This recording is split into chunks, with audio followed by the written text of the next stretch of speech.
Radar RAT-31DLM masih memiliki kelemahan yang harus diwaspadai Indonesia, dibocorkan pihak Leonardo Electronics. Satuan Radar 221, Satrat 221 TNI AU diketahui menggunakan alutsista radar canggih yang bernama RAT-31DLM. Itu diketahui dari adanya informasi dari Dispen AU pada tanggal 28 Januari tahun 2024. Satrat 221 diketahui menggunakan RAT-31DLM yang ditempatkan di Desa Poko Kecamatan Pringkuku Kabupaten Pacitan, Jawa Timur. Dengan penempatan RAT-31DLM di selatan Jawa membuat wilayah udara Indonesia di bagian selatan memiliki sistem pengawasan canggih. Menurut penjelasannya, jika RAT-31DLM termasuk radar Hanut medium range yang dapat mendeteksi kehadiran rudal balistik. Dan RAT-31DLM telah dilengkapi perangkat untuk menghadapi peperangan elektronika (ECM) Electronic Countermeasure.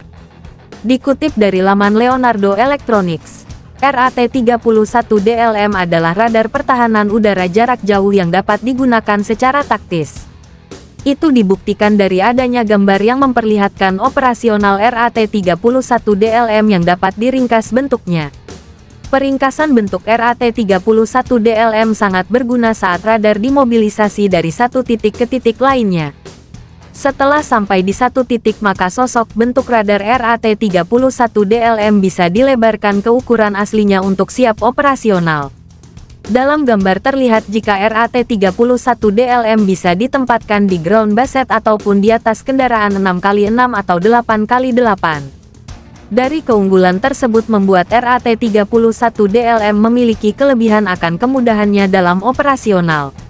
Perlu Anda ketahui jika RAT-31DLM beroperasi di frekuensi L-band.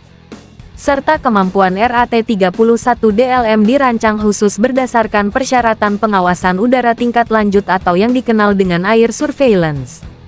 Maka tak heran jika kemampuan RAT-31DLM sangat pas untuk menghadapi ancaman seperti Theater Ballistic Missiles (TBM), serta Air Breathing Threats (ABT). Terbukti jika RAT-31DLM sudah sukses dikirim ke banyak negara di dunia termasuk sejumlah anggota NATO. Selain itu, RAT-31DLM termasuk dalam keluarga radar RAT-31 yang juga mencakup radar tetap RAT-31DL yang sudah teruji.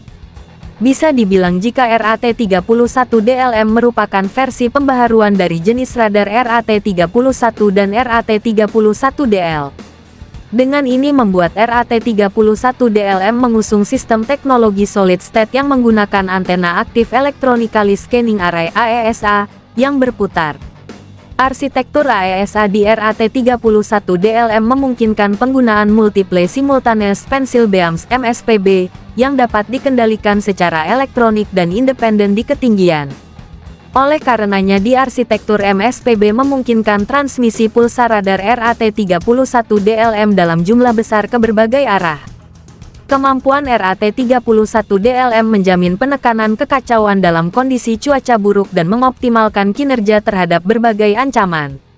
Seperti ancaman TBM, platform Electronic Warfare (EW), serta ancaman udara lainnya bisa diatasi oleh RAT-31DLM.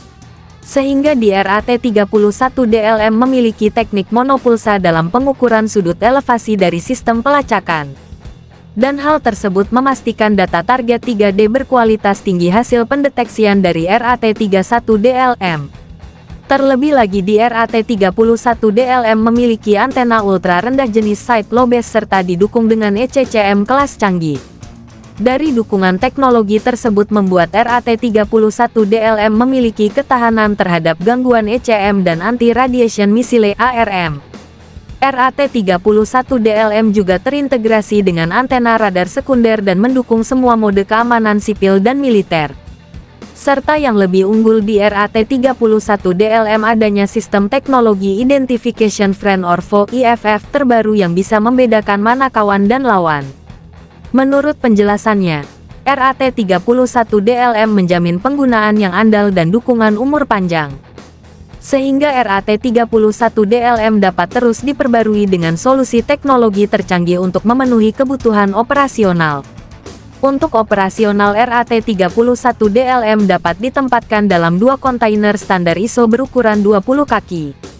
Atau RAT-31DLM dapat dimuat pada 2 truk komersial lintas alam serta dukungan 1 generator listrik tambahan yang memungkinkan operasional setidaknya 24 jam serta dapat dipasang pada trailer. Terbukti di RAT-31DLM dapat diterbangkan dan ditempatkan di daerah terpencil tanpa memerlukan peralatan bongkar muat khusus. Dari kelebihan ini membuat RAT-31DLM bias ditempatkan di kepulauan terluar. Selain itu, RAT-31DLM dapat beroperasi di cuaca yang ekstrim. Terbukti jika radar ini dapat bertahan di cuaca 50 derajat serta dapat beroperasi di minus 40 derajat. Alutsista yang dapat membawa RAT-31DLM ternyata ada beberapa jenis seperti C-130 Hercules, A400M, serta CH-47 Chinook. Yang lebih hebat dari RAT-31DLM adalah kemampuan deteksinya yang mampu memindai target sampai jarak 400 km. Dan RAT-31DLM dapat mendeteksi target sampai ketinggian 100.066 kaki atau sekitar 30.500 meter. Sayangnya di radar RAT-31DLM masih memiliki kelemahan yang harus diwaspadai Indonesia soal setup time yang masih lama dan diketahui membutuhkan waktu 120 menit serta membutuhkan operator sebanyak 5 personel. Dan itu dia beberapa penjelasan dari RAT-31DLM yang dimiliki Indonesia.